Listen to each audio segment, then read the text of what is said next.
الحمد لله وكفى والصلاة والسلام على حبيبه المصطفى وعلى آله المجتبى وأصحابه المقتدى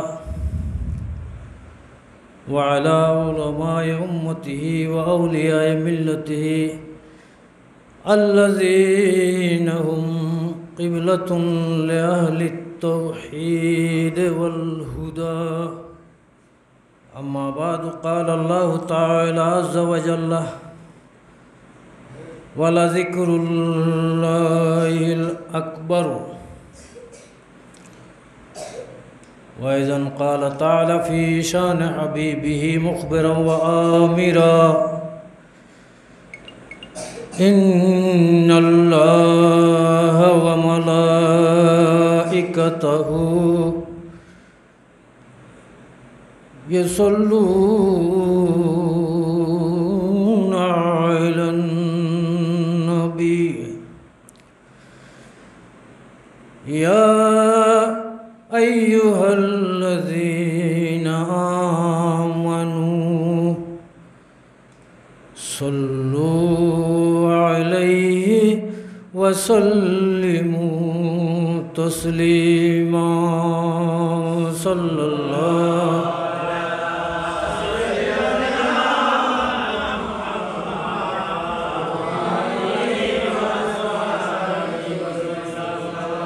صلاة يا رسول الله عليكم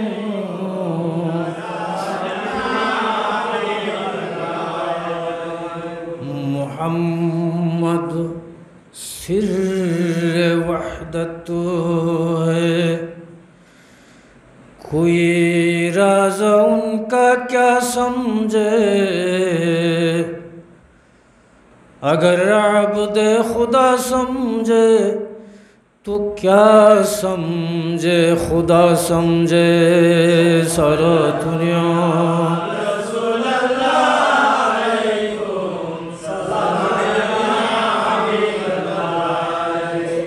अगर है बज़े मुरातिब का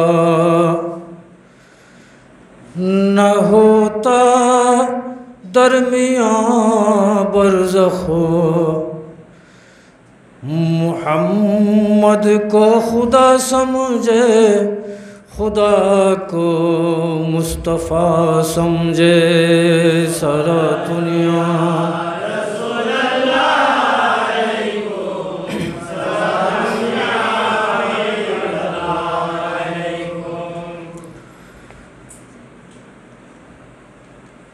অধ্যক্ষরা ইজ্জতে আরওয়াজ শরীফ দরবার শরীফে এই মাসিক আলোচনা মাহফিল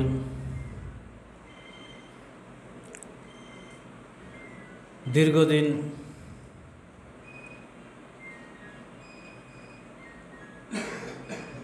আলোচনা বন্ধ থাকার পর পবিত্র মাহে রমজানে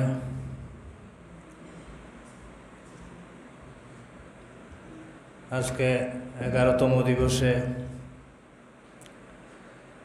সেই মাসিক মাহফিলের ধারাবাহিকতা তথা আলোচনা মাহফিল আজকে আয়োজন করা হয়েছে।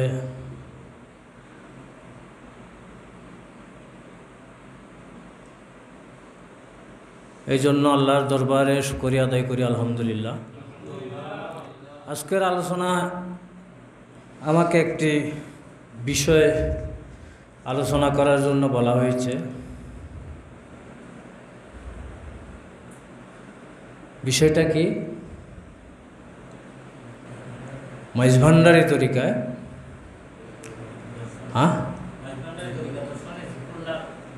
জিকরুল্লাহর গুরুত্ব। জিকরুল্লাহ আল্লাহর জিকির।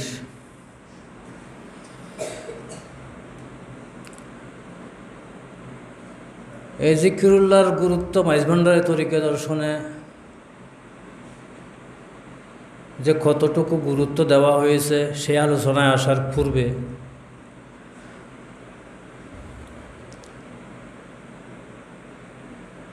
কোরআন সুন্নাহর আলোকে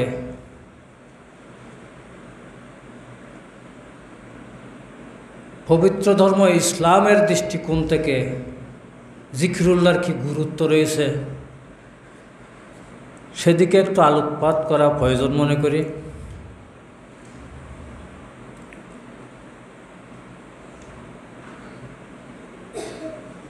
কোরআনে করিমের একটি আয়াতের অংশ রয়েছে ওয়ালা জিকরুল্লাহিল আকবর।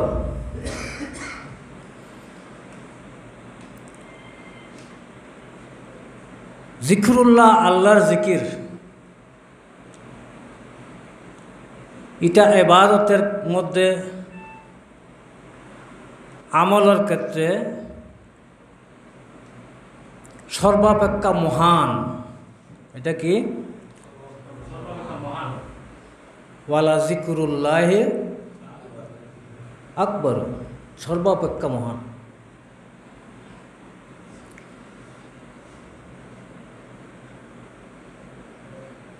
ইসলামের মধ্যে যে ইবাদত রয়েছে, যেমন আমরা জানি সর্বাপেক্ষা বড় ইবাদত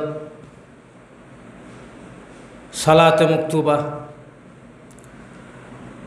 আল্লাহ যে সমস্ত সালাত নামাজ ফরজ করে দেওয়া হয়েছে, দিয়েছেন, সেগুলোই বড় ইবাদত না?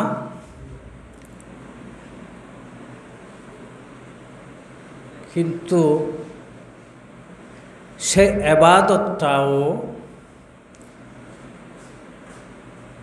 সালাতটা কায়েম করার জন্য আল্লাহ নির্দেশ দিয়েছেন কোরআনের একটি আয়াতে এইভাবে, আকিমুস সালাতা লিযিকরি, আমার স্মরণের জন্যই সালাত প্রতিষ্ঠা করো। তাহলে সেখানেও আমরা কি পাচ্ছি? জিকির পাচ্ছি, জিকিরুল্লাহ। তাহলে যেখানে সর্বোত্তম ইবাদত নামাজ, সেখানে সেটাও জিকিরুল্লাহ। সেটা জিকিরুল্লাহ, আল্লাহর জিকির যে সর্বাপেক্ষা বড় ইবাদত, এটা মানতে মুসলমানের আর কোনো আপত্তি আছে? আপত্তি থাকতে পারে না। ওয়ালা জিকরুল্লাহ আকবর।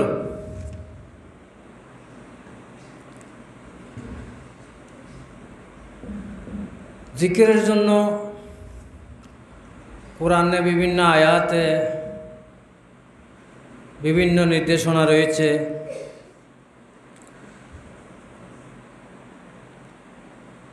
জিকিরুল্লাহর থেকে মানুষকে যে সমস্ত কিছু বিরত রাখে, বাধা সৃষ্টি করে,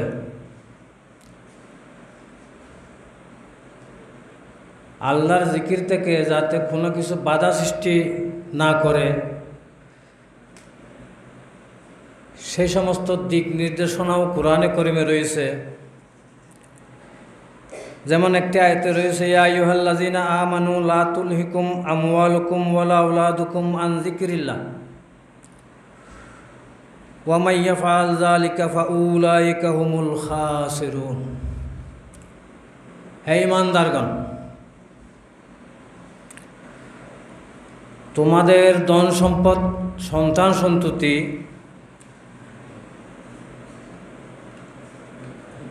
যাতে আল্লাহর জিকির থেকে, আল্লাহর স্মরণ থেকে তোমাদেরকে অমনোযোগী, গাফিল না করে। গাফিল, মনোযোগ থাকতে হবে ধন সম্পদের দিকে না জিকিরুল্লাহর দিকে? মনোযোগ কি সন্তান সন্ততির দিকে নাকি জিকিরুল্লাহর দিকে? আল্লাহর জিকির দিকে।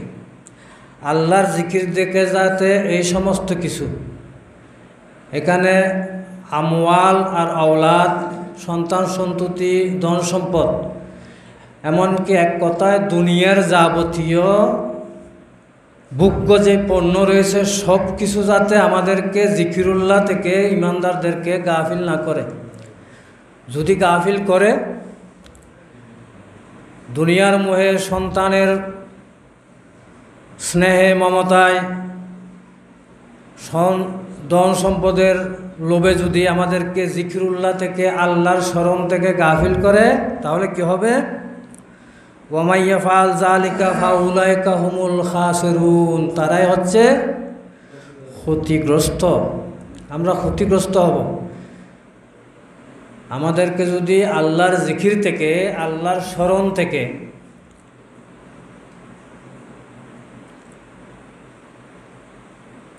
ধন সম্পদ, সন্তান সন্ততি, দুনিয়ার কোনো কিছুই যদি গাফিল করে, অমনোযোগী করে ফেলে, আমাদের মনোযোগ যদি আল্লাহ থেকে, জিকিরুল্লাহ থেকে সরে অন্য কিছুর দিকে আটকা পড়ে, তাহলে আমরা কি হব? তাহলে কি বাদ দিতে হবে? দুনিয়া বাদ দিতে হবে? হ্যাঁ, না, এখানে দুনিয়া বাদ দিতে হবে না। দুনিয়ার যাবতীয় কাজ করতে হবে লিল্লাহ, আল্লাহর জন্য। কার জন্য? আল্লাহর জন্য করতে হবে। তাহলে আমরা মনোযোগী আর হব না। আমরা যখন ক্লান্ত হয়ে ঘুমাতে যাই, আমরা কেন ঘুমাই?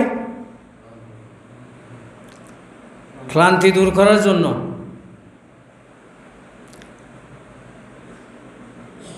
তাহলে ক্লান্তি দূর করার জন্য যদি আমরা ঘুমাই, এই নিয়ত নিয়ে যদি আমরা ঘুমাই, ক্লান্তি দূর হবে ঘুমাইয়ে। কিন্তু আমরা যদি এই নিয়তটাকে এখানে আরও কিছু যোগ করি, আমার কাজ করতে করতে ক্লান্ত হয়ে গেছে শরীর, এই ক্লান্তি ঘুমাইয়ে দূর করে আবার যখন আমার শরীরে শক্তি ফিরে আসবে, সেই শক্তি আমি আল্লাহর জন্য, আল্লাহর পথেই ব্যয় করব। আমার ঘুমানোর পর আমার শরীরে যে শক্তি সঞ্চয় হবে, সেই শক্তি কার জন্য ব্যয় করব? তাহলে আমার ঘুমানোটাও জিকিরুল্লাহর অন্তর্ভুক্ত হয়ে যাবে। আমরা যখন পানাহার করতে যাব, খেতে যাব, যদি আমরা এই নিয়ত করি যে খাওয়ার পর আমার শরীরে যে শক্তি আসবে, সেই শক্তি আমি আল্লাহর জন্য, আল্লাহর পথের জন্য, আল্লাহর দিন ধর্মের জন্য, আল্লাহর মাহবুবিনদের জন্য ব্যয় করব, তাহলে সেটাও, আমার খাবারটাও জিকিরুল্লাহর মধ্যে গণ্য হয়ে যাবে।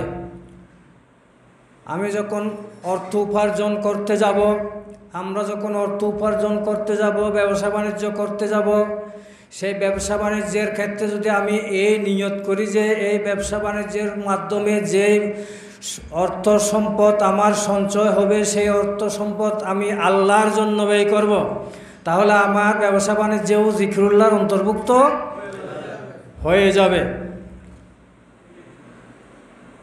আর যদি আল্লাহকে বাদ দিয়ে শুধু দুনিয়ার জন্য করে, তাহলে আমরা কি হবে?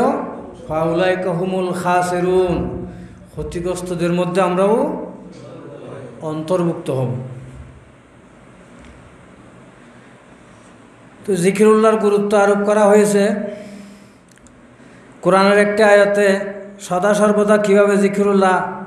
আল্লাযীনা ইয়াযকুরুনাল্লাহা কিয়ামান ওয়া কুউদান ওয়া আলা জুনুবিহিম, দাঁড়ানো, বসা, শয়ন, সর্বাবস্থায়, এক কথায় সর্বাবস্থায় জিকির করার কথা কোরআনে রয়েছে। ইয়া আইয়ুহাল্লাযীনা আমানু যকুরুল্লাহা যিকরান কাসীরা, বেশা বেশি জিকির করার জন্য কোরআনের নির্দেশ দেওয়া হয়েছে।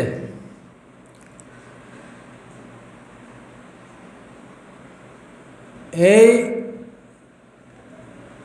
আল্লাহর জিকিরের ক্ষেত্রে দুটি জিনিস প্রতিবন্ধকতা,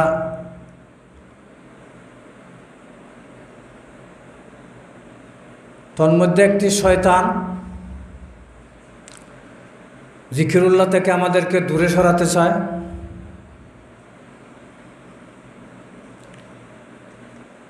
আর একটা আমাদের নফস, আমাদের নফস আমাদেরকে আল্লাহ ভিন্ন অন্য কিছুর মোহমায়ায় লিপ্ত করে দূরে সরাতে চায়।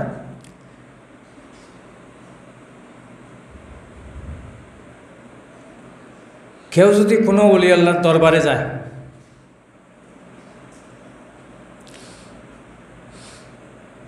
দুনিয়ার কোনো উপকারের জন্য, আর কেউ যদি আল্লাহ আল্লাহ রসুলকে লাভ করার জন্য যায়, কেউ গেল দুনিয়ার কোনো উপকারের জন্য,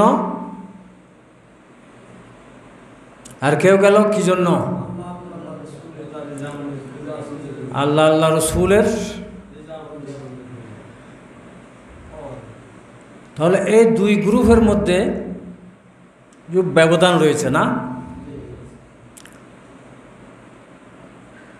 হযরত গৌসুল আজম মাইজভান্ডারীর দরবারে নোয়াখালী জেলার কাঞ্চনপুর নিবাসী মৌলানা আব্দুল আজিজ সাহেব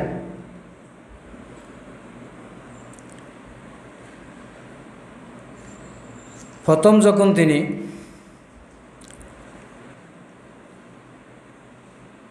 হযরত গৌসুল আজম দরবারে গেলেন, এখানে জীবনের মধ্যে এটা রয়েছে ঘটনাটি। হযরত তখন আন্দর হুজরায় আপাদমস্তক বস্ত্রাবৃত অবস্থায় শায়িত ছিলেন।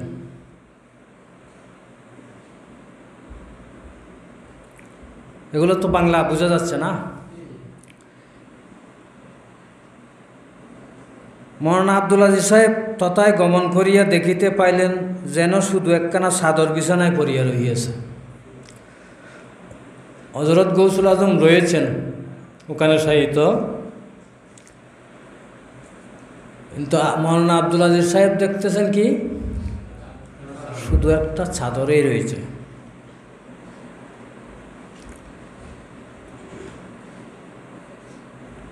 তিনি বারবার পর্যবেক্ষণ করিয়া দেখিলেন হযরত বিছানায় নাই, খালি একখানা চাদরই দেখা যাইতেছে। হঠাৎ দেখিলেন হযরত সাহেব কেবলা চেহারা মোবারক হইতে চাদরখানা সরাইয়া তাহার প্রতি দৃষ্টি নিক্ষেপ করিতেছেন। হঠাৎ চাদর সরালেন, দেখতে পাচ্ছেন এখন, এবং গম্ভীর স্বরে বলিতেছেন, আদব করো, আদব का मुकाम है, तुम्हारे पाँवों के नीचे कुरान है। আদব করো, আদবের জায়গা, আদবের জায়গা, তোমার পায়ের নিচে কোরআন। ইহা শ্রবণের সাথে সাথে যেন তাহার পায়ের নিচে প্রজ্বলিত অগ্নিশিখাবৎ অনুভূতি হইতে লাগিল।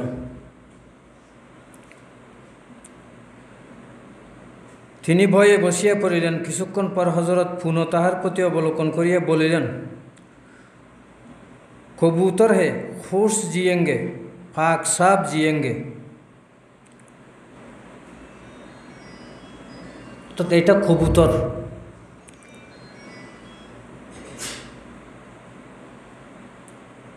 ভালোই জীবন লাভ করবে এবং পাক পবিত্র জীবন লাভ করবে।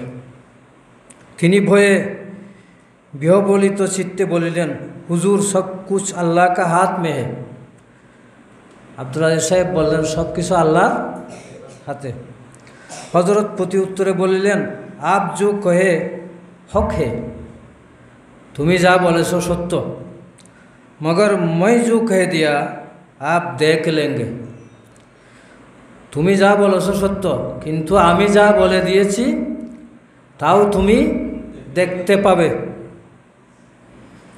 অতঃপর তাকে জিজ্ঞাসা করিলেন, তুমকো হামারে পাস কিসনে ভেজা है? হযরত জিজ্ঞেস করলেন, তোমাকে আমার নিকট কে পাঠিয়েছে? তিনি উত্তর করিলেন, রূপসা নিবাসী মোহাম্মদ গাজী চৌধুরীর পুত্র আহমদ গাজী চৌধুরী সাহেব আমাকে আপনার কাছে পাঠাইয়েছেন। ইহা শ্রবণে হযরত বলিলেন, হযরত ইউসুফ কো বায়ু নে কুয়ে মে ডালে থে, अल्लाह ताला ने उठा लिया, उसको भी वायु ने कुएं में डालेगा, अल्लाह ताला उठा लेगा। ईसुफ आलाइहिस সালামকে বাইরা কূপে ফেলে দিয়েছিল, আল্লাহ তাআলা উঠে নিয়েছিলেন। তাকেও, কাকে? আহমদ গাজী চৌধুরীর পুত্র, মোহাম্মদ গাজী চৌধুরীর পুত্র আহমদ গাজীকেও বাইয়ে কূপে ফেলবে, আল্লাহ উদ্ধার করবে। তৎপর তাহাকে বহির্বাটিতে যাইতে আদেশ করিলেন। তিনি তথা হইতে যাইয়া বহির দায়রাতে প্রবেশ করিতেই দেখিলেন হজরত সাহেবও দায়রা শরীফের দক্ষিণ দরজা দিয়ে প্রবেশ করিতেছেন। এখন দায়রা শরীফে হজরত কেবলাও প্রবেশ করেছেন দক্ষিণ দরজা দিয়ে। হজরত দায়রা শরীফে প্রবেশ মাত্রই বিছানার উপর উত্তর শিয়রে শয়ন করিলেন। তিনি হজরতের পার্শ্বে পশ্চিমমুখী হইয়া বসিলেন। হজরত সাহেব কেবলা চোখে চাহিয়া তাওয়াজ্জু দিতে আরম্ভ করিলেন। ইহাতে তাহার প্রেরণাপূর্ণ অবস্থা দেখা দিল। হজরতের চক্ষুদ্বয় লোহিত বর্ণ ধারণ করিল। কাঞ্চনপুরী বলেন, কসম আল্লাহ, আমার জীবনে হজরতের এমন রঙিন চক্ষু আর কখনো দেখি নাই। তারপর তিনি তাহার বাতসপুত্র মৌলানা আমিনুল হক সাহেবের স্কন্ধে বর দিয়া বাহিরে গেলেন এবং পুনঃ প্রবেশ করিয়া বিছানায় শয়ন করিলেন। তিনি কাঞ্চনপুরীকে নির্দেশ দিলেন, তুম কুত্তা উল্টাকে পেনো, পরনের কাপড় উল্টাইয়া পরার জন্য নির্দেশ দিলেন। ইহাতে তিনি পরিধানের জামা উল্টাইয়া পড়িলেন, কিন্তু বুঝিতে পারিলেন না ইহার মধ্যে কি নিহিত আছে। পরে বুঝিলেন হজরত বাহ্যিক সৌন্দর্য হইতে আভ্যন্তরীণ সৌন্দর্যকে অধিক পছন্দ করেন। অতঃপর ভবিষ্ঠ শিষ্যমণ্ডলীর প্রতি আমার আলোচনা এই হজরতের এই কালামটা নিয়ে এখানে, এই জন্য আমি এটা আগে ঘটনাটা বললাম। অতঃপর উপবিষ্ট শিষ্যমণ্ডলীর প্রতি দৃষ্টি করিয়া অতি অসন্তুষ্টির সহিত গম্ভীর স্বরে বলিলেন, तुम लोग खुदा को भूल कर हमारे पीछे क्यों इतना लग गए हो? তোমরা আল্লাহকে ভুলে আমার পিছনে এভাবে কেন লেগে পড়েছ?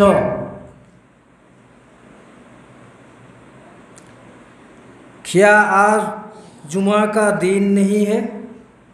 কেন আজকে জুমার দিন না? तुम लोग वजू करके मस्जिद में जाकर नमाज पढ़ो।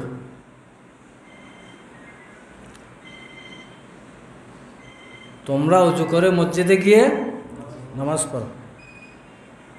और এবং अल्लाह अल्लाह करके अपने अपने ठिकाना में चले जाओ।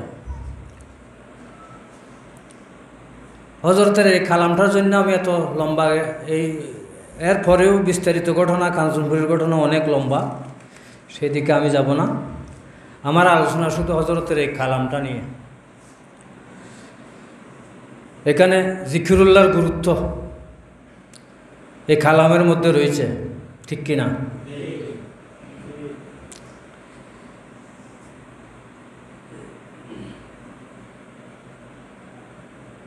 এখানে হজরত গৌসুল আজম বললেন, তোমরা আল্লাহকে বলে আমার পিছনে এভাবে কেন লেগে পড়েছ?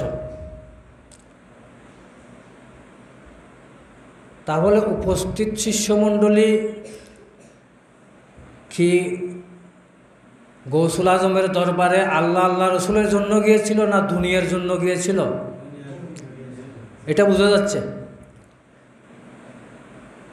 দুনিয়ার উদ্দেশ্য নিয়ে, দুনিয়ার কোনো উপকারের জন্য, দুনিয়া অর্জনের জন্য, আল্লাহকে ভুলে দুনিয়া অর্জনের জন্য গৌসুল আজমের দরবারে গেলেও গৌসুল আজম সন্তুষ্ট হন না। কারণ এখানে বলেন অতি অসন্তুষ্টির সহিত গম্ভীর স্বরে বলিলেন। তাদের প্রতি সন্তুষ্ট না অসন্তুষ্ট? যারা আল্লাহকে বলেও ওলি আল্লাহর পিছনে দুনিয়ার জন্য লেগে পড়ে, তাদের প্রতি ওলি আল্লাহরা কি অসন্তুষ্ট হন, সন্তুষ্ট হন না।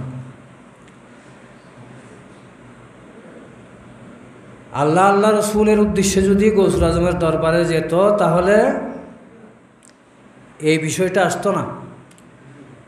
একদিকে মৌলানা আব্দুল আজিজ সাহেবকেও তওয়াজ্জু দিচ্ছেন গৌসুল আজম এই ঘটনার মধ্যে, অন্যদিকে অপরাপর উপস্থিত শিষ্যমণ্ডলীর প্রতি অসন্তুষ্টিও প্রকাশ করছেন। হ্যাঁ, তারা বললেন কি, আজকে কিসের দিন? জুমার দিন। তাহলে ওরা এভাবেই ভুলে গিয়েছে আজকে জুমার দিন। গৌসুল আজম মাইজ ভান্ডারী স্মরণ করে দিলেন আজকে জুমার দিন। হজরতের এই পবিত্র নির্দেশ সকলের চৈতন্য উদয় হইল। সকলে অতি তাড়াতাড়ি মসজিদের প্রতি দৌড়াইতে আরম্ভ করিল। হজরত আকদস সকলের পিছনে ধীরে ধীরে যাইতে লাগিলেন। সকলে যখন মসজিদ পুকুরের ঘাটে পৌঁছিল, হজরত তখন বাড়ির প্রতি রওনা দিলেন। এভাবে আরও বিস্তারিত ঘটনা রয়েছে, কোরআনের নির্দেশে রয়েছে জুমা সম্পর্কে। ইয়া আইয়ুহাল্লাযীনা আমানু ইযা নুদিয়া লিস-সালাতি মিন ইয়াউমিল জুমআতি ফাসআউ ইলা যিকিরিল্লাহ। হে ইমানদারগণ, সালাতের জন্য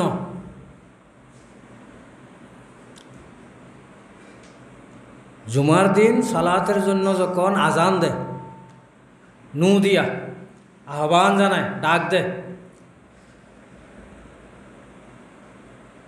তাহলে দৌড়াও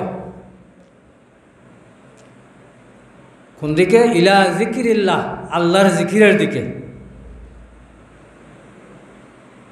এখানে জিকিরুল্লাহর উদ্দেশ্য মুফাসসিরিন কেরাম বলেছেন জুমার খুতবা, সেখানে যেহেতু জিকিরুল্লাহ রয়েছে,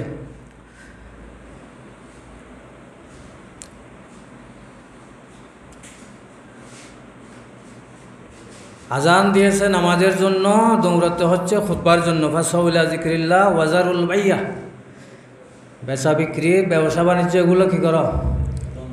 বন্ধ করো, দুনিয়ার কাজ বন্ধ করো। এক কথায় দুনিয়ার কাজ।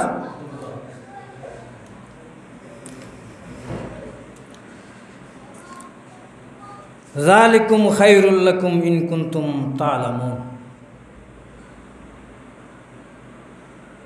তোমরা যদি জানো যে তাহলে এটাই তোমাদের জন্য কি সর্বোত্তম। ফাইজা কুজিয়াতিস সালাতু ফান্তাশিরু ফিল আরদি ওয়াবতাগু মিন ফাদলিল্লাহ ওয়াজকুরুল্লাহ কাসীরান লাআল্লাকুম তুফলিহুন। সালাত যখন শেষ হবে, আদায় করা শেষ হলো,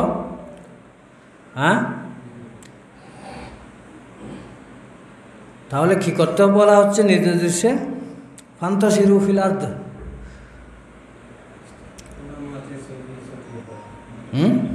ছড়িয়ে পড়ো যে যেদিকে যাবে। গৌসুল আজম কি বললেন নামাজ পড়ার পর? কি বললেন দ্বিতীয় কথাটা? और अल्लाह अल्लाह करके अपने अपने ठिकाना में चले जाओ।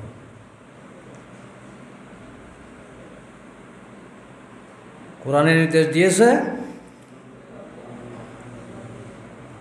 ছড়িয়ে পড়ো। দুটা জিনিস, একটা ওয়াবতাগু মিন ফাদলিল্লাহ, আল্লাহর দয়া মেহেরবানি তালাশ করো। ওয়াজকুরুল্লাহ কাসীরান, এবং বেশি বেশি আল্লাহ জিকির করো। কোরআনও তাই বলছে, কোরআনও কি জিকিরের কথা বলছে, গৌসুল আজমও জিকিরের কথা বলছে। নামাজ শেষ হয়েছে, সরিয়ে পড়ো, আল্লাহর অনুগ্রহ তালাশ করো, না দুনিয়া তালাশ করো? এটা না, আল্লাহর অনুগ্রহ তালাশ করো। তাহলে আল্লাহর অনুগ্রহ তালাশ করার জন্য গৌসুল আজম এখানে দুইটি কথা এই বাক্যের মধ্যে আল্লাহ আল্লাহ করার কথা বলেছে, এবং আর কি বলেছেন? ঠিকানা। এখানে কোরআন দুইটা জিনিস বলছে না, ওয়াবতাগু মিন ফাদলিল্লাহ, আল্লাহর অনুগ্রহ তালাশ করো, আর বেশা বেশি আল্লাহর জিকির করো। গৌসুল আজমও দুইটা জিনিস বলেছেন, আরো কম কথাই বলেছেন। কি বলেছেন? और अल्लाह अल्लाह करके अपने अपने ठिकाना में चले जाओ। আল্লাহ আল্লাহ করে আপন আপন ঠিকানায় চলে যাও। এখন আপন আপন ঠিকানা, আল্লাহর জিকির যারা করে, আহালুল্লাহ যারা, তাদের ঠিকানা আর আহলে দুনিয়ার ঠিকানার ব্যবধান রয়েছে। এখানে আহলে দুনিয়া যারা, তারা বুঝবে নিজের নিজের বাড়িতে যাওয়ার কথা। আহলে দুনিয়া যারা, দুনিয়াদার যারা, তারা বুঝবে আপন আপন বাড়িতে যাওয়ার কথা। আর আহালুল্লাহ যারা, তারা কি বুঝবে? ওয়াল্লাহু ইনদাহু, এটা কোরআনের আয়াত, ওয়াল্লাহু ইনদাহু হুসনুল মাআব, সর্ব উত্তম ঠিকানা হচ্ছে আল্লাহর নিকট পৌঁছা। সর্বোত্তম ঠিকানা হচ্ছে কি? ওয়াল্লাহু ইনদাহু হুসনুল মাআব, সর্ব উত্তম ঠিকানা, সুন্দর ঠিকানা, সর্বাপেক্ষা উত্তম ঠিকানা হচ্ছে কি? ইনদাহু, আল্লাহর নিকট যাওয়া। তাহলে গৌসুল আজম বললেন, আল্লাহ আল্লাহ করতে করতে আল্লাহর নিকট চলে যাও। হ্যাঁ, আল্লাহ আল্লাহ করতে করতে আল্লাহর নিকট চলে যাও। তাহলে ইসলামে, কোরআনে, সুন্নায় জিকিরুল্লাহর যে গুরুত্ব আরোপ করা হয়েছে, গৌসুল আজম মাইজভান্ডারিও তার দরবারে উপস্থিত শিষ্যদেরকে দিক নির্দেশনা দিলেন কি? একই, জিকিরুল্লাহ। এখন জিকিরুল্লাহ কতক্ষণ করবে? এই জিকিরুল্লাহ, গৌসুল আজম জিকিরুল্লাহর দিক নির্দেশনা এবং গুরুত্ব কতটুকু আরোপ করলেন এখানে? যতক্ষণ না আল্লাহ পর্যন্ত পৌঁছেওনি, ততক্ষণ পর্যন্ত আল্লাহর জিকির করতেই থাকো। আল্লাহ পর্যন্ত না পৌঁছা পর্যন্ত, আল্লাহর নিকট না পৌঁছা পর্যন্ত জিকিরুল্লাহ রত থাকো। এখন জিকিরুল্লাহটা কি? আল্লাহর জিকিরটা কি?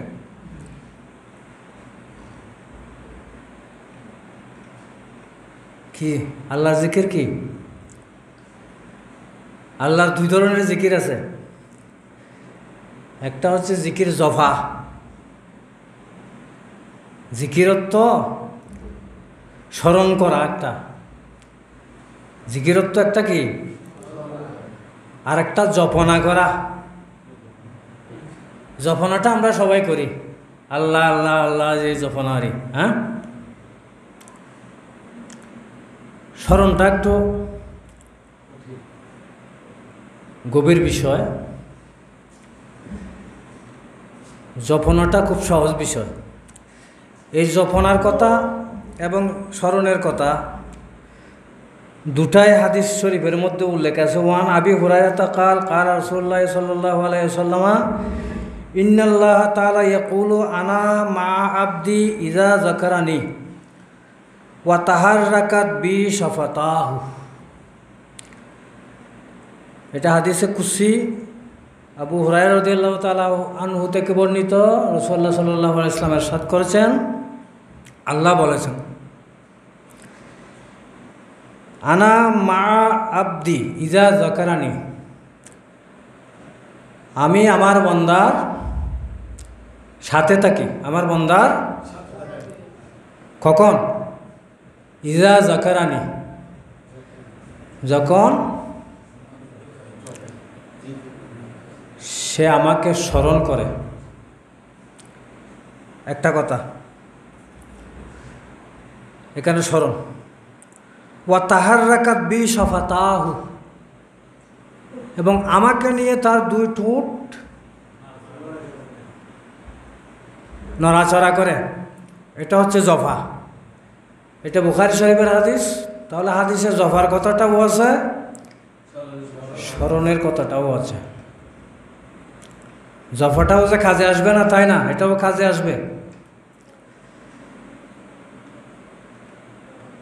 আমি আমার বন্দার সাথে থাকি যখন সে আমাকে স্মরণ করে এবং তার দুই উষ্ট আমাকে নিয়ে নড়াচড়া করে। তাহলে এখানে জপা আর স্মরণ করা, স্মরণ করার বিষয়টা কোরআনের আরেকটা আয়াতে সুন্দরভাবে তুলে ধরেছেন আল্লাহ। ফাজকুরুনি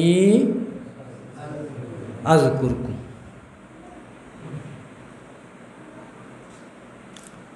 তোমরা আমাকে স্মরণ করো, তোমরা আমাকে, আমি তোমাদেরকে স্মরণ করব। নড়াচড়া, আল্লাহ আল্লাহ জিকির, জুবানের যে জিকির, এটা আমরা সবাই বুঝি, এটা খুব সহজ একটা বিষয়। এখন স্মরণটা কি? আমি আল্লাহর স্মরণ করছি দুঃখে পড়ে, মুসিবত থেকে উদ্ধার পাওয়ার জন্য। এটা কি আমি আল্লাহকে স্মরণ করছি না আমি আমাকে স্মরণ করছি? আমার মুসিবত নিয়ে তো আমি স্মরণে আছি, আমার দুঃখ নিয়ে তো আমি ব্যস্ত রয়েছি না। তা আমি কি আল্লাহর স্মরণে আছি না নিজের স্মরণে?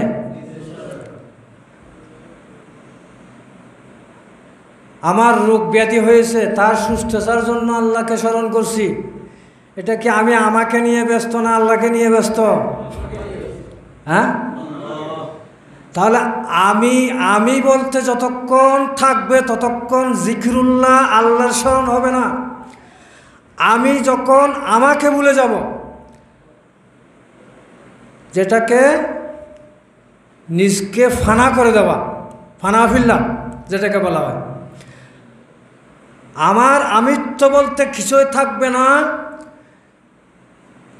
দুঃখ মুসিবত এই সেই, পরকালের মুক্তি নাজাত, দুনিয়ার বলা মুসিবত থেকে, রোগ সুখ থেকে মুক্তি, যা যা আমার জন্য আমি আল্লাহকে স্মরণ করছি তা মুঠে আল্লাহর স্মরণ না, এগুলো সব কি নিজের স্মরণ।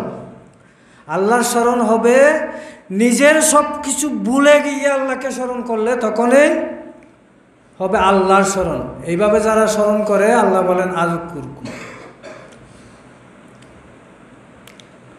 কি মাইনে? এই আল্লাহর স্মরণ ইয়াদগারি, আল্লাহর স্মরণ ইয়াদগারি এমন করে যে যখন আল্লাহর জিকির আর স্মরণ ইয়াদগারির মধ্যে বিভোর হয়েছে তখন সেই জাকির, সেই জিকিরকারী, সেই আল্লাহকে স্মরণকারী, তার অস্তিত্বও সেখানে আর নাই। সেখানে তার ওজুদের মধ্যে, তার সত্তার মধ্যে আল্লাহ এসে গেছে। সেটাই হচ্ছে জিকিরুল্লাহ। যে আল্লাহকে স্মরণ করতে গিয়ে নিজের আমিত্ব অস্তিত্বকে ভুলে আল্লাহর অস্তিত্বে নিজের আমিত্ব অস্তিত্বকে বিলীন করে দিয়েছে, সেটাই হচ্ছে প্রকৃত জিকিরুল্লাহ, আল্লাহর স্মরণ। সেটাই হচ্ছে কি আল্লাহর স্মরণ। এই বিষয়টা আমাদের গৌসুল আজম মাইজ ভান্ডারী তরিকা দর্শন বুঝতে হলে, যাদেরকে আমরা মডেল হিসেবে, আদর্শ হিসেবে যাদেরকে গ্রহণ করতে হবে, মাইজভান্ডারি তরিকা, এই তরিকাটা আমরা উপলব্ধি করতে হলে, বুঝতে হলে, এক নম্বরে বুঝতে হবে গৌসুল আজমকে। এক নম্বরে কি বুঝতে হবে? গৌসুল আজমকে।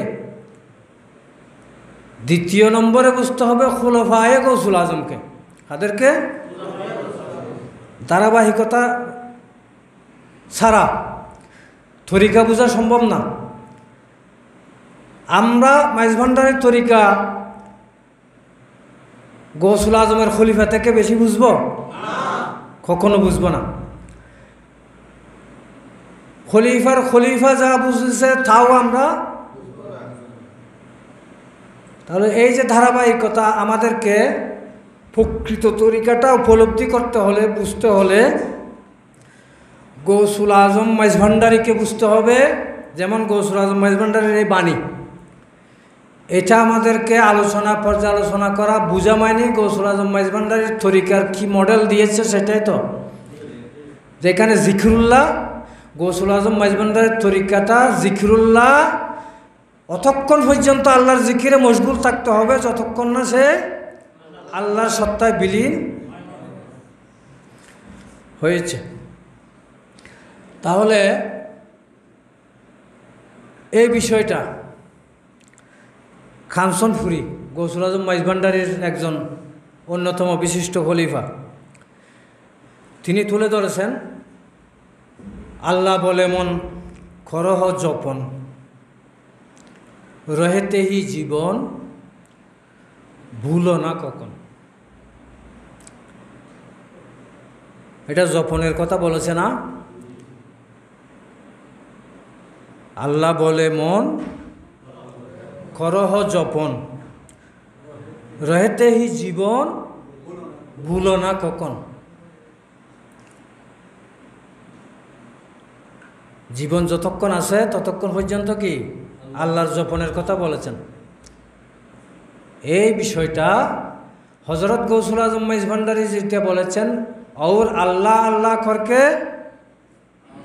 अपना अपने ठिकाना में चले जाओ। अपने अपने ठिकाना में, তাহলে আজীবন জপার কথা গৌসুল আজমও বলেছেন। গৌসুল আজমের খলিফাও সেই দিক নির্দেশ দর্শন দিচ্ছেন যে রহেতেহি জীবন ভুলো না কখনো। এটা জপনের কথা বলেছেন, স্মরণের কথা বলতেছে। তারপর ভুলিয়ে আপন, ভুলিয়ে নিষ্কে ভুলে, নিষ্কে খরহ স্মরণ, ভুলিয়ে আপন খরহ স্মরণ, সার হবে তবে তোমারই জপন। আল্লাহ আল্লাহ জপনা অতক্ষণ পর্যন্ত কাজে আসবে না যতক্ষণ না তুমি নিষ্কে ভুলে স্মরণ করবে আল্লাহকে। ভুলিয়ে আপন করহ স্মরণ, সার হবে তবে তোমারই জপন। কাজে আসবে কখন? স্মরণটা, জিকির মানে স্মরণ করা। জিকিরের প্রথম পর্যায়ের জিকির আর জপন করা, কিন্তু জপন করাটা কাজে অতক্ষণ পর্যন্ত আসবে না যতক্ষণ না নিজকে ভুলে, নিজের অস্তিত্ব আমিত্বকে ভুলে, নিজকে হারিয়ে আল্লাহর সত্তায় বিলীন যতক্ষণ হবে না ততক্ষণ আল্লাহর প্রকৃত স্মরণ হবে না। এ কথাটা বলেছেন, ভুলিয়া আপন করহ স্মরণ, সার হবে তবে তোমারই জপন। এই বিষয়টা বুখারী মুসলিমের হাদিস, এটাও হাদিসে কুদসি, হযরত আবু হুরায়রা থেকে বর্ণিত। قال رسول الله صلى الله عليه وسلم يقول الله تعالى أنا عند ظن عبدي بي أنا عند ظن عبدي بي। আমার বন্দার যে ধারণা রয়েছে, যে অন্তরের স্মরণ রয়েছে, আমার সাথে যে ধারণা পোষণ করে, যেই স্মরণ করে, সেই স্মরণের নিকটেই থাকি আমি, সেই স্মরণের নিকটেই থাকি। ওয়া আনা মাহু ইজা যাকারানি, আমি আমার সেই বন্দার সাথে থাকি যখন সে আমাকে আল্লাহর স্মরণে যখন থাকে, সেখানে বন্দার মধ্যে আর বন্দা নিজে থাকে না, কে থাকে? আল্লাহ থাকে। এ কথাটা হাদিসে কুদসির মধ্যে বলছেন, ফাইন যাকারানি ফি নফসিহি, আমার বন্দা যখন তার সত্তার মধ্যে আমাকে স্মরণ করে, অর্থাৎ তার সত্তার মধ্যে, এই বন্দার সত্তার মধ্যে সে বন্দা নিজেকে স্মরণ করে না, তার সত্তার মধ্যে আমি রয়েছি, এইভাবে যখন স্মরণ করে, তখন আল্লাহ বলেন যাকারতুহু ফি নফসি, আমিও আমার সত্তার মধ্যে আমার বন্দাকে স্মরণ করি। অর্থাৎ যেই মাত্র আমার বন্দা নিজের সত্তাকে ভুলে তার সত্তার মধ্যে আমাকে স্মরণ করতে থাকে, তার সত্তার মধ্যে আমি আল্লাহই থাকি। আল্লাহ আর সেই বন্দার মধ্যে কোনো ভিন্নতা আর থাকে না। তাহলে এই যে কাঞ্চনপুরী গৌসুল আজম মাইজভান্ডারের খলিফায় যে কথাটা বললেন, সেটাই হাদিসে কুদসির মর্মই তো বললেন, এবং গৌসুল আজম মাইজভান্ডারের বাণীর ব্যাখ্যাই তো করলেন। তাহলে মাইজভান্ডারি তরিকার মধ্যে জিকিরুল্লাহর গুরুত্ব কি? আজীবন জিকিরুল্লাহ করতে হবে, যতক্ষণ না আল্লাহ আল্লাহ করতে, আল্লাহ আল্লাহ গুফত আল্লাহ মিশওয়াত, আল্লাহর সত্তায় যতক্ষণ বিলীন হবে না, ততক্ষণ পর্যন্ত আল্লাহকে স্মরণ থাকতে হবে। আল্লাহ বলে মন করহ জপন, রহতে হি জীবন ভুলো না কখন। আল্লাহ বলে মন করহ জপন, রহতে হি জীবন ভুলো না কখন। ভুলিয়ে আপন করহ শরণ, ভুলিয়ে আপন করহ শরণ। সার হবে তবে তোমারি জপন। আল্লাহ বলে মন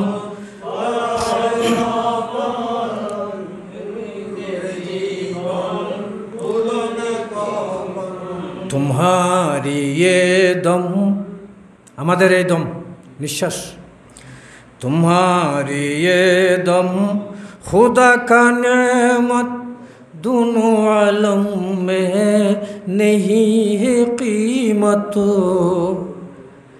আমাদের এই দম, এই নিঃশ্বাস আল্লাহর এমন নিয়ামত, দুই জগতের মধ্যে এর কোনো কিমত, কোনো মূল্য কিছু দিয়ে দেওয়া যাবে না। तुम्हारी ये दम खुदा का नेमत, दोनों आलम में नहीं है कीमत। जाता है जो दम जाता है जीवन, जाता है जो दम जाता है जीवन।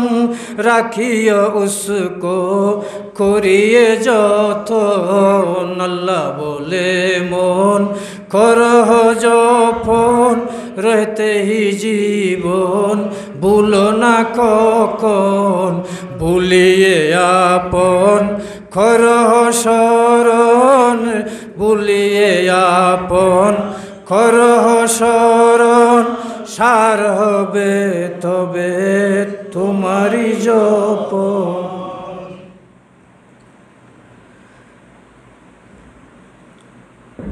আমাদের যেই দম নিঃশ্বাস যাচ্ছে, একটি নিঃশ্বাস যাচ্ছে, জীবনের অংশ যাচ্ছে। जाता है जीवन जो दम जाता है जीवन, রাখিও उसको করিয়ে যতন। যত্ন করে রাখা হয়নি একটা, এখানে এই শিক্ষা দেওয়া হচ্ছে মাইজভান্ডারের তরিকায়, একটা নিঃশ্বাসও যাতে জিকরুল্লাহ ছাড়া ব্যয় না হয়, খরচ না হয়। তো তোমার একটা নিঃশ্বাস যদি আল্লাহর জিকির, আল্লাহর স্মরণ ছাড়া চলে যায়, তাহলে তোমার এই জীবনের এই অংশটা কি গেল? বৃথা গেল। মাইজভান্ডারের তরিকায় জিকরুল্লাহর গুরুত্ব দেওয়া হচ্ছে, নিঃশ্বাস একটা নিঃশ্বাসও যাতে জিকরুল্লাহ ছাড়া না পড়ে, না যায়। আপনে বুলহন খুদা কা শরণ। আমি এই যে হাদিসে কুদসি আলোকে যে ব্যাখ্যাটা বললাম, নিজকে ভুলে যাওয়া, অস্তিত্ব আমিত্ব নিজের বিলীন করে দেওয়া, সেটা এই গৌসুল আজমের খলিফা বলছেন। আপনে ভুলন, নিজেকে ভুলে যাওয়ায় খুদা কা স্মরণ, প্রকৃত আল্লাহ স্মরণ হবে নিজকে ভুলে গেলে। আমি আমাকে নিয়ে যতক্ষণ ব্যস্ত আছি ততক্ষণ খুদার স্মরণ হবে না। খুদার স্মরণ হবে আমি যখন আমাকে ভুলে যাব, আমি যখন, অর্থাৎ আমি কোনো কাজ আমার জন্য করব না, আমার উদ্দেশ্যে করব না। আমার দুঃখ আছে কিন্তু আল্লাহর কাছে আমার দুঃখের জন্য ফরিয়াদ জানাবো না। আমার হাজত রয়েছে, মকসুদ রয়েছে, আমার প্রয়োজনীয়তা রয়েছে, অভাব রয়েছে, সুখ রয়েছে, দুঃখ রয়েছে, অসুখ রয়েছে, ব্যাধি রয়েছে, অনেক বলা রয়েছে, মুসিবত রয়েছে, কিন্তু কিছুর জন্য আমি আল্লাহর জন্য ফরিয়াদি হব না, প্রার্থী হব না। আমার সব কিছু যখন আমি ভুলে যাব, যখন আল্লাহ ছাড়া আর কিছুই আমার অস্তিত্বের মধ্যে থাকবে না, আপনাকে নিজকে ভুলে গেলে তখন হবে আল্লাহকে স্মরণ, তখন হবে আপনে বলুন খুদা কা স্মরণ, বেবুলে আপে অকারো জীবন। আমি যদি নিজকে না ভুলে যাই, আমার জীবনের যে অংশটা অতিবাহিত করেছি এটা বৃথা গেল, কাজে আসলো না। ফাজকুরুনি আযকুরকুম বৌলা হকনে, ফাজকুরুনি আযকুরকুমের ব্যাখ্যা দিচ্ছেন গৌসুল আজমের খলিফা এখানে। বৌলা হকনে আল্লাহ বলেছেন, এটা কি বলেছেন? আপনি কো ভুলন খুদা দর্শন, আপনি কো ভুলন ফাজকুরুনি আযকুরকুমের অর্থ হচ্ছে নিজকে ভুলে খুদা স্মরণ করা। আপনে ভুলন খুদা কা স্মরণ, বেবুলে আপে অকার জীবন। আপনে ভুলন খুদা কা স্মরণ, বেবুলে আপে অকার জীবন।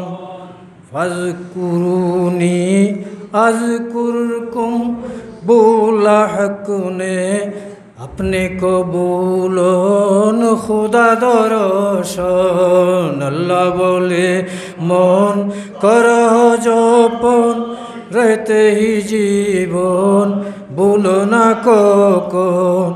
বলিয়ে আপন করহ স্মরণ, সার হবে তবে তোমারি জপ। तुम्हारी ये दम खुदा का नेमत, दोनों आलम में नहीं है कीमत। तुम्हारी ये दम खुदा का नेमत, दोनों आलम में नहीं है कीमत। जाता है जुदम जाता है जीवन, जाता है जुदम जाता है जीवन। রাখিও उसको করিয়ে যতন। আল্লাহ বলে মন করহ জপন, रहते ही জীবন ভুলো না কখন। ভুলিয়ে আপন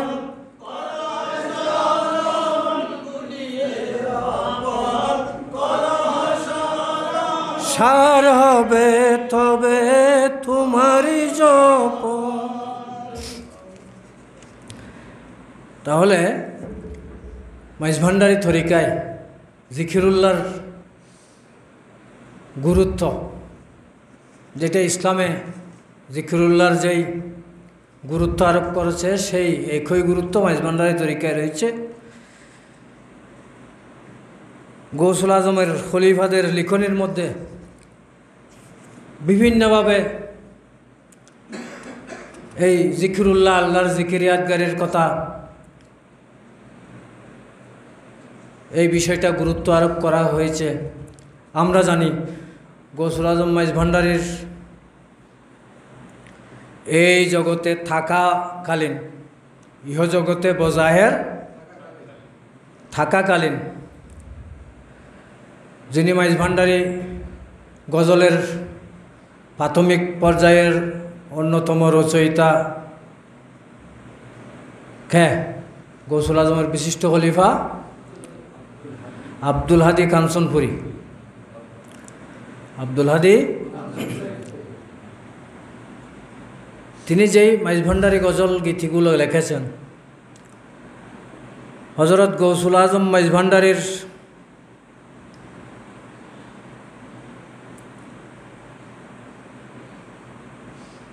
আগেই তিনি ইন্তেকাল করেছিলেন। গৌসুল আজম মাইজভান্ডারীর আগেই ইন্তেকাল করেছিলেন। তাহলে এই গীতি গজলগুলো গৌসুল আজম মাইজভান্ডারী এই জগতে বজাহের থাকা অবস্থায় লিখিত হয়েছে এবং অনুশীলিত চর্চিতও হয়েছে, চর্চাও করেছে। সেখানে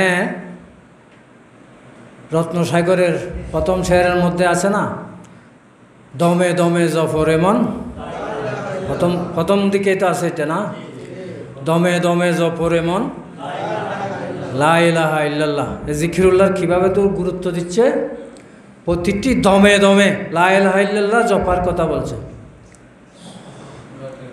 গঠে গঠে আছে জারি লা ইলাহা ইল্লাল্লাহ। এগুলোর ব্যাখ্যা বিশ্লেষণ করতে গেলে ব্যাপক সময়ের প্রয়োজন, আমি ব্যাখ্যার দিকে যাচ্ছি না। আমি যে শুধু এই জিনিসটা বলতে চাচ্ছি যে খলিফায়ে গৌসুল আজম মাইজভান্ডারীর এই কালাম এবং খলিফায়ে গৌসুল আজমের লিখনের মধ্যে জিকিরুল্লাহর যে গুরুত্ব, প্রতি দমে জপার জন্য, প্রতি দমে দমে লা ইলাহা ইল্লাল্লাহর জিকিরুল্লাহর কথা গৌসুল আজম থাকাকালীন চর্চিত এই গীতির মধ্যেও রয়েছে।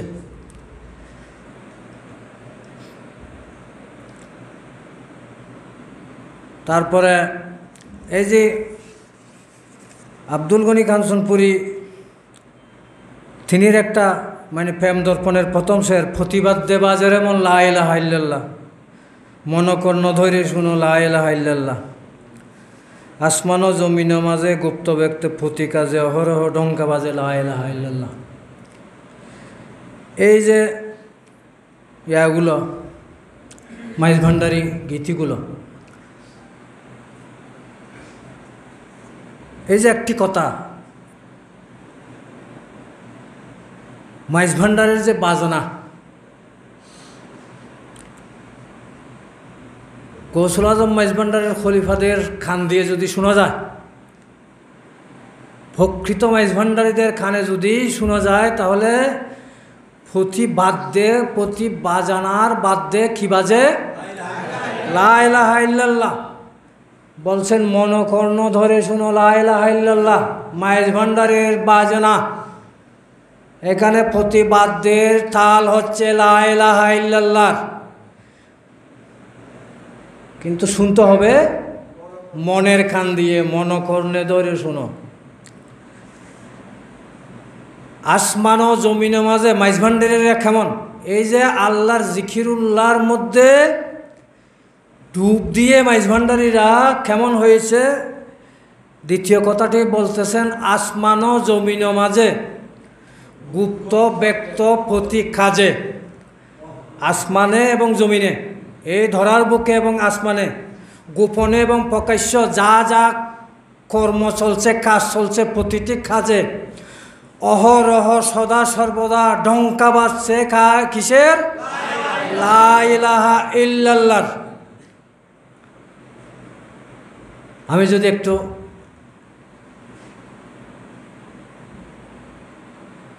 অন্য দৃষ্টিতে বুঝার জন্য প্রশ্ন করি, আসমানে কি কাজ চলছে না চলছে আমাদের জন্য, বা আমরা এই দুনিয়ার ধরনের বুকে যারা রয়েছে তাদের জন্য অনেক দূরের। ধরার বুকে তো আমরা দেখছি জোর চলছে, জুলুম চলছে, পাপাচার চলছে, অনেক কিছু চলছে না। এখন যদি কেউ প্রশ্ন করে সব কি লা ইলাহা ইল্লাল্লাহর ডঙ্কা, মাইজভান্ডারীদের প্রতি বাঁকা দৃষ্টিতে যারা থাকে, তারাও তো এই ধরনের প্রশ্ন করতে পারে। যেখানে ডাকাতি চলছে, চুরি, ব্যভিচার, জেনা, অত্যাচার, উৎপীড়ন, নির্বিচার, কতই অন্যায়, পাপাচার, কামাচার চলছে, সব কিছু কি লা ইলাহা ইল্লাল্লাহর ডঙ্কা? ভালো কিছু চলছে, খারাপও তো চলছে। হ্যাঁ,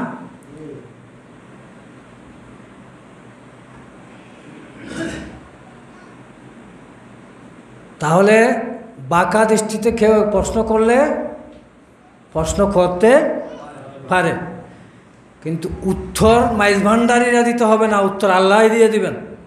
আল্লাহ কোরআনের মধ্যে যখন বলে দিয়েছেন ইউসাব্বিহু লিল্লাহি মা ফিস সামাওয়াতি ওয়া মা ফিল আরদ, আসমান জমিনে যা কিছু রয়েছে, আসমান জমিনে যা কিছু রয়েছে সবাই আল্লাহর নামের তসবিহ পড়ে, আল্লাহর নামের, আল্লাহর পবিত্রতা বর্ণনা করে। তাহলে কোরআন যেমন বলছে আসমান জমিনে যা কিছু রয়েছে সব আল্লাহর নামে কি পড়ে? তসবিহ পড়ে। সেই একই বিষয় এটা কোরআন যেটা সূত্র দিয়েছে, কোরআন যেটা সূত্র দিয়েছে, থিওরি দিয়েছে, সেই থিওরিটা মাইজভান্ডারীরা, গৌসুল আজম মাইজভান্ডারীর খলিফারা থিওরিটা প্রত্যক্ষ করেছেন, থিওরিটা প্রত্যক্ষ করেছেন। কোরআনের যেমন বর্ণনা রয়েছে, গৌসুল আজম মাইজভান্ডারীর দরবারে গিয়ে গৌসুল আজম মাইজভান্ডারীর খলিফায় যে জিকিরুল্লাহর মাধ্যমে নিজের আমিত্ব অস্তিত্বকে বিলীন করে খোদার সত্তায় বকা লাভ করে, তিনি দেখতেছেন দুনিয়ার বুকে এবং আসমানে আর জমিনে অহরহ সদা সর্বদা যা কিছু চলছে সব কিছুর মধ্যে লা ইলাহা ইল্লাল্লাহর ডঙ্কায় চলছে। লা ইলাহা ইল্লাল্লাহ থিওরিটা প্র্যাকটিক্যালে দেখেছেন, থিওরিটা প্র্যাকটিক্যালে দেখেছেন। একটি পানির ফোঁটা যখন সাগরে পড়ে, সাগরটা একটি ফোঁটা থাকে না, সমগ্র সাগরের সাথে মিশে যায়। সাগরের বিন্দুটা, বিন্দুর চারপাশেও পানি, পানি ছাড়া আর কিছু নাই। আল্লাহর সত্তায় যারা বিলীন করেছে তারা প্রতিটি বিন্দুর মধ্যে, প্রতিটি আসমান জমিনের প্রতিটি কিছুর মধ্যে আল্লাহ ছাড়া আর কিছু দেখতে পায় না, আল্লাহ ছাড়া আর কিছুই। এই জন্যই তারা লা ইলাহা ইল্লাল্লাহর ডঙ্কাজে প্র্যাকটিক্যালি আসমান জমিনের প্রতিটি কাজে চলছে, যেটা কোরআন সূত্র দিয়েছে, সেই সূত্র প্র্যাকটিক্যাল দেখেছেন বিদায় আল্লাহর সত্তায় বকা লাভ করে তারা দেখছেন, প্রত্যক্ষ করেছেন বিদায় তারা বলছেন, গৌসুল আজমের এই খলিফা বলছেন, আসমান ও জমিনের মাঝে গুপ্ত ব্যক্ত প্রতি কাজে অহরহ ডঙ্কা বাজে লা ইলাহা ইল্লাল্লাহ। এখানে আরও বিস্তারিত আছে, এতগুলো ব্যাখ্যা দিকে আমি যাচ্ছি না। তাহলে এই বিষয়টা সাদিবারে দুই কুল দিল প্রভু তরি তুল, সর্বশাস্ত্র সৃষ্টিমূল লা ইলাহা ইল্লাল্লাহ, লাহুত সাগর বিন্দু প্রকাশী না সুত সিন্ধু আপে আপে সরে বন্ধু লা ইলাহা ইল্লাল্লাহ। এগুলো মাইজভান্ডারীরা বুঝবে। আদম জাতি প্রভুবেদী করিতারে প্রতিনিধি দিল মুঠো মর্ম আদি লা ইলাহা ইল্লাল্লাহ, প্রেম সাগরে দিয়ে কেপা সপ্ত মঞ্জিল শৈলতিপা অহরহ করে জফা লা ইলাহা ইল্লাল্লাহ। এই বব প্রেম স্কুল কার্যযত পাঠ্যতুল পাঠ করো পাঠ্যমূল লা ইলাহা ইল্লাল্লাহ। বব স্কুলে জনে জনে অহরহ সর্বস্থানে পরে জাহের বাতনে লা ইলাহা ইল্লাল্লাহ। মকবুল অজ্ঞানে কয় সার কলে মা আদম হয় পর নিজ পরিচয় লা ইলাহা ইল্লাল্লাহ। এই যে এখানে সব শাস্ত্রের সৃষ্টির মূল হচ্ছে কি লা ইলাহা ইল্লাল্লাহ, লা ইলাহা ইল্লাল্লাহ। কেন পানির বিন্দু যখন সাগরে পড়লে তার চতুর্পাশে পানি আর পানি, যেমন এই আদম জাতির বিন্দু যখন আল্লাহর লা ইলাহা ইল্লাল্লাহর সত্তায় বিলীন হয়ে যায়, চতুর্পাশে লা ইলাহা ইল্লাল্লাহ ছাড়া আর কিছুই প্রত্যক্ষ করে না। গৌসুল আজম মাইজভান্ডারীর তরিকায় এইভাবে জিকিরুল্লাহর কোরআন সুন্নাহর মধ্যে যেভাবে জিকিরুল্লাহর গুরুত্ব দিয়েছেন, অনুরূপভাবে গৌসুল আজম মাইজভান্ডারীর তরিকায়ও জিকিরুল্লাহর এইভাবে গুরুত্ব দিয়েছে। জিকিরুল্লাহর গুরুত্বর মধ্যে হাদিসের মধ্যে আন আব্দুল্লাহ ইবনে বুসর আন্না রাজুলান কালা ইয়া রাসূলুল্লাহ ইন্না শারায়াল ইসলাম কদ কাসুরাত আলাইয়া। এক ব্যক্তি আসে আল্লাহ রসুলের কাছে বললেন, ইসলামের বিধিবিধান অনেক, আমার জন্য এগুলো অনেক বেশি, তার মানে এত কিছু আমি পারবো না, এত কিছু আমার জন্য বেশি হয়ে গিয়েছে। ইন্না শরায়াল ইসলামে কত খাসুরত আলাইয়া ফাখবিরনি বিশাইইন, আমাকে সহজ একটা জিনিস জানিয়ে দেন। আতাসাব্বাসু বিহি, যা আমি ধরে রাখবো, যার সাথে আমার সম্পর্ক থাকবে, মানে সহজ একটা জিনিস আমাকে দেন। ইসলামের বিধিবিধান অনেক, আমাকে একটা সহজ বিধান দেন যা আমি ধরে রাখতে পারবো। কালা, আল্লাহ রসুল বললেন, লা ইয়াজালু লিসানাকা রাতবাম মিন যিকিরিল্লাহ,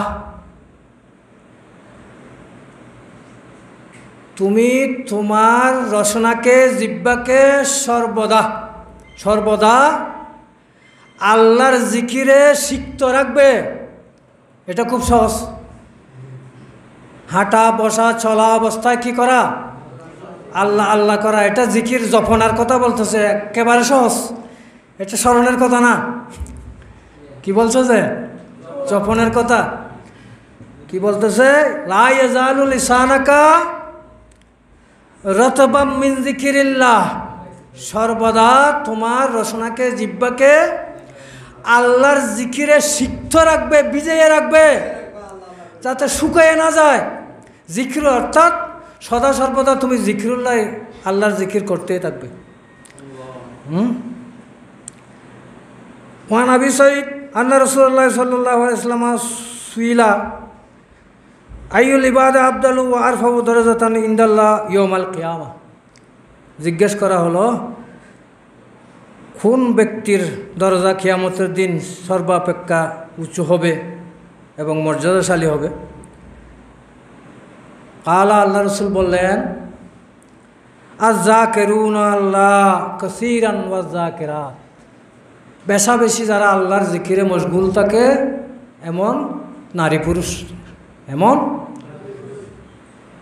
তাহলে কোরআন যেটা বলছেন, ওয়ালা যিকরুল্লাহি আকবারু, সর্বাপেক্ষা মহান কি?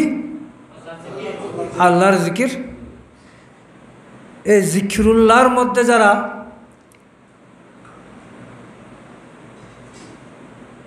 আল্লাহর স্মরণে নিজের অস্তিত্বকে, আমিত্বকে বিলীন করে, বিসর্জন দিয়ে আল্লাহর সত্তায় বকা লাভ করে, তার ঊর্ধ্বে আর কে হবে? হ্যাঁ, কিয়ামতের দিন সেই তো ঊর্ধ্বের হবে সর্বাপেক্ষা। হ্যাঁ, তাহলে আমাদেরকেও, যেহেতু আমাদের তরিকার মধ্যে, আমাদের ধর্মের মধ্যে জিকিরুল্লাহর এভাবে গুরুত্ব আরোপ করা হয়েছে, আমরা এই সহজ বিষয়টা যাতে স্মরণ রাখি, সদা সর্বদা আমাদের মুখের জপনা আল্লাহ আল্লাহ, যেখানে সরবে জিকির করার সুযোগ সেখানে সরবে, যেখানে নীরবে জিকির করার সুযোগ সেখানে নীরবে, যেখানে অন্তরে জিকির করার সেখানে অন্তরে, এবং আমাদের প্রতিটি দুনিয়াবি কাজে কর্মে আমরা যাতে আমাদের নিয়ত এভাবেই হয় যে কি আমরা আল্লাহর জন্যই করছি, দুনিয়া করছি আল্লাহর জন্যই করছি, ব্যবসা করছি আল্লাহর জন্যই করছি, আল্লাহ রসুলের জন্য, দিন ধর্মের জন্য করছি, বিবাহ শাদী করেছি, সন্তান সন্ততি, এ পরবর্তী প্রজন্ম আল্লাহর জিকির ইয়াদগারি করবে, এই জন্যই আমি করলাম। তাহলে আমাদের সব কিছু কী হয়ে যাবে? জিকিরুল্লাহর মধ্যে অন্তর্ভুক্ত হয়ে যাবে। তো এভাবে যাতে আমরা করি, আমাদের স্মরণ ইয়াদগারের বিষয়টা কলবের সাথে সংশ্লিষ্ট। কিসের সাথে? কলবের সাথে।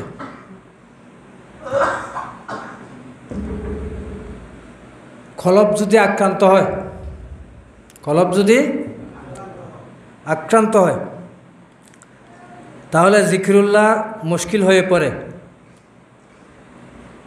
কোরআনের মধ্যে রয়েছে ইন্নামা ইউরিদু শয়তানু আইয়ুকিয়া বাইনাকুমুল আদাওয়াতা ওয়াল বাগদা ফিল খামরে ওয়াল মাইসরে ওয়া ইয়াসুদ্দুকুম আন যিকরিল্লাহ। খামর মাইসরের বিষয়ের সাথে সাথে এখানে মদ জুয়া এগুলোর দিয়ে শত্রুতামি, পরস্পর শত্রুতামি শয়তান সৃষ্টি করতে চায়। সাথে সাথে আরেকটা জিনিস চায় কি দি, আল্লাহর জিকির থেকে বিরত রাখতে চায়। কে চায়? শয়তান চায়। ফাওয়াইলুল লিল কাসিয়াতি কুলুবুহুম মিন যিকরিল্লাহ উলাইকা হুম ফি দালালিম মুবিন। যাদের অন্তর কঠিন হয়ে গিয়েছে, যাদের অন্তর আল্লাহর জিকির করতে চায় না, তারা স্পষ্ট গুমরাহির মধ্যে রয়েছে। তাহলে এই যে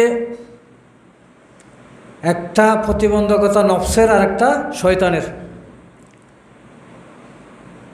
এগুলো থেকে মুক্তি লাভ করতে হবে। কেমন? কলবটা পরিষ্কার করতে হবে। হাদিসের মধ্যে রয়েছে কলব সম্পর্কে, ইন্না ফি জাসাদি ইনসানিন লামুদগাহ,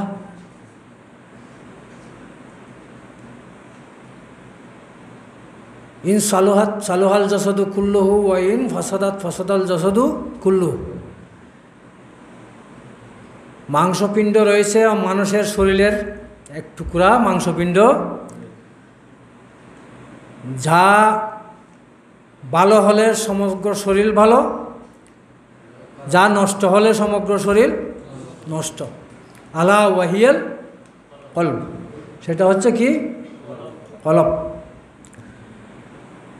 তাহলে এই কলব পরিষ্কার করার জন্য হাদিসের মধ্যে আন আব্দুল্লাহ বিন ওমর আনিন নবী সাল্লাল্লাহু আলাইহি ওয়াসাল্লাম আন্নাহু কানা ইয়াকুলু লিকুল্লি শাইইন সাকালাতুন ওয়া সাকালাতুল কুলুবি যিকরুল্লাহ। আল্লাহ রাসূল বর্ণনা করছেন প্রত্যেক কিছু পরিষ্কার করার উপকরণ, যন্ত্র, হাতিয়ার রয়েছে। প্রত্যেক কিছু পরিষ্কার করার যন্ত্র আছে, হাতিয়ার আছে, উপকরণ আছে। কাপড় ময়লা হয়েছে, পরিষ্কার করার কি আছে? উপকরণ আছে, সাবান আছে না? লোহায় মরিচা ধরেছে, কি করতে হবে?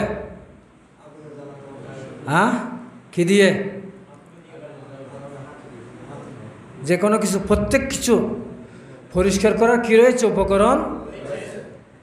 কলব পরিষ্কার করার জিনিসটা কি? উপকরণটা কি? ওয়া সাকালাতুল কুলুবে যিকরুল্লাহ। আল্লাহর জিকিরে হচ্ছে কলব পরিষ্কার করার কি? উপকরণ, হাতিয়ার। কলব পরিষ্কার করার উপকরণ হচ্ছে কি? যিকরুল্লাহ, আল্লাহর জিকির। এখন আমাদের তো স্মরণে আসে না। কুরআনে কারীম ইন্না নাহনু নাযালনা যিকরা ওয়া ইন্না লাহু লাহাফিজুন। এখানে কোরআনকে জিকির বলা হয়েছে। কোরআন দেখলে, কোরআন তেলাওয়াত করলে আল্লাহ জিকির এখানে আসবে না?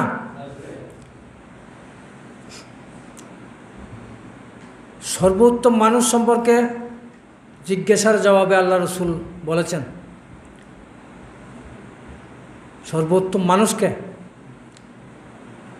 সর্বোত্তম মানুষ হচ্ছে আল্লাযিনা ইযা রু যুকিরাল্লাহ।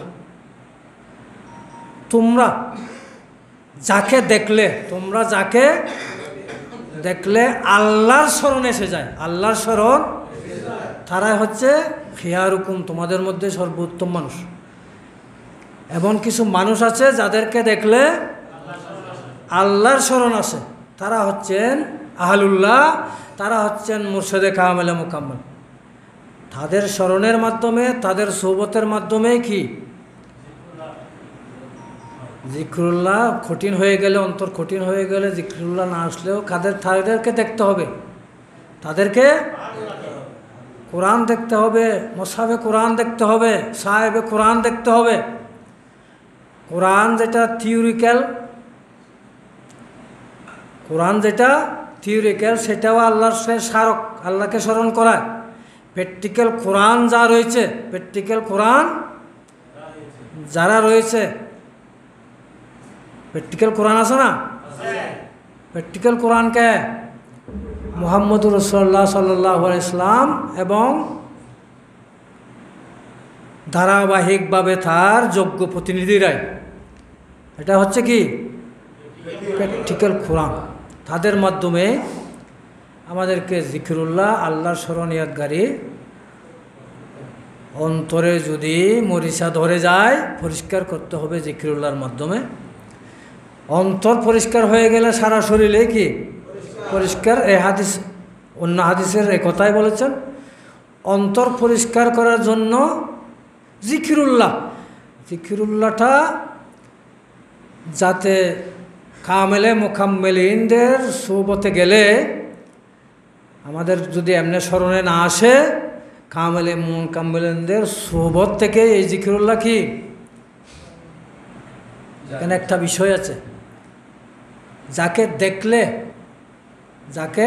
যাদেরকে দেখলে আল্লাহ কি বিষয় রয়েছে এখানে, দেখার কথা। এই দেখাটা যাদের তসব্বুরে শেখ, কামেলেন মুকাম্মেলিনদের তসব্বুর ধ্যানমগ্ন অবস্থায় দেখার মতো সৌভাগ্য হয় নাই, তাদেরকে কি করতে হবে? বজাহের দেখতে হবে, বজাহের দেখতে হবে। না দেখলে তো স্মরণে আসবে না, দেখলেই স্মরণে আসবে। হাদিস বলতেছে তোমাদের মধ্যে সর্বোত্তম হচ্ছে ওরাই যাদেরকে দেখলে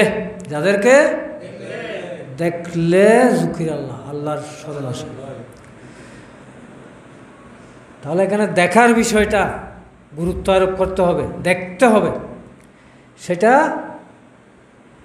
ধ্যানমগ্ন অবস্থায় দেখার যোগ্যতা যাদের আছে তারা সেইভাবে দেখতে হবে, আর সেই যোগ্যতা যাদের নাই তারা বজাহের দেখার জন্য কি হবে? যত্নবান হতে হবে, বজাহের দেখার জন্য যত্নবান হতে হবে। এভাবে আমরা গৌসুল আজম মাইজ ভান্ডারের তরিকায় যে জিকিরুল্লাহর গুরুত্ব রয়েছে,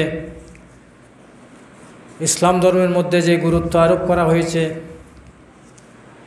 এই সব কিছুর আলোকে আমরা যাতে আমাদের আগামী জীবন সুন্দরভাবে সাজাতে পারি, জিকিরুল্লাহ প্রতিটি শ্বাস প্রশ্বাস আমরা ব্যয় করতে পারি, মহান আল্লাহর দরবারে আল্লাহর মাহবুবিনদের উসিলায় সেই ফরিয়াদ রাখি। আল্লাহ কবুল করুক, আমিন। ওয়া মা আলাইনা ইল্লাল বালাগ। আসসালামু আলাইকুম ওয়া রাহমাতুল্লাহ।